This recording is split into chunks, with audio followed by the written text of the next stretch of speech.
ഒരു school life ഒരു കുട്ടിയെ എങ്ങനെയൊക്കെ സ്വാധീനിക്കുന്നു എന്ന് ചോദിച്ചാൽ സാർ ഇപ്പൊ എങ്ങനെയാ പറയാ? തീർച്ചയായിട്ടും കുട്ടികളെ വളർന്നു വരുന്ന ആദ്യത്തെ ഇൻഫന്റൽ സ്റ്റേജിൽ വീട്ടിൽ നിന്ന് തന്നെയാണ് പഠിക്കുക.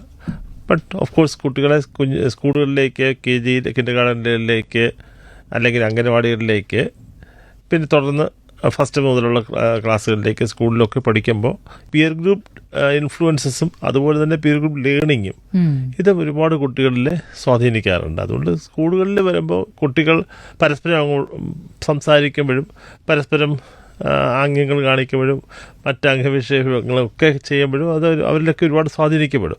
അതുകൊണ്ട് വീട്ടിൽ ചെല്ലുമ്പോഴേക്കും അവരതൊക്കെ ഇമിറ്റേറ്റ് ചെയ്യും, അത് പറയും അങ്ങനെയുള്ള കാര്യങ്ങൾ പറയുമ്പോൾ സ്വാഭാവികമായിട്ടും ഇത് എവിടുന്ന് പഠിച്ചിട്ട് വന്നാൽ നല്ലതാണെങ്കിൽ നല്ലതായിട്ട് പറയും. വളരെ പലപ്പോഴും നല്ലതാണോന്നില്ല. അതുകൊണ്ട് തന്നെ പാരന്റ്സ് അതിനെ ഒരുപാട് കുറ്റപ്പെടുത്തുന്നത് സ്കൂളിൽ നിന്ന് പഠിച്ചിട്ട് വന്നിരിക്കുകയാണ് ഇതെല്ലാം മോശപ്പെട്ട വാക്കുകൾ എന്നൊക്കെ, ഇതൊരിക്കലും ഞങ്ങൾ കേട്ടിട്ടില്ല എന്നൊക്കെ. സ്വാഭാവികമല്ലേ ഇതെല്ലാം.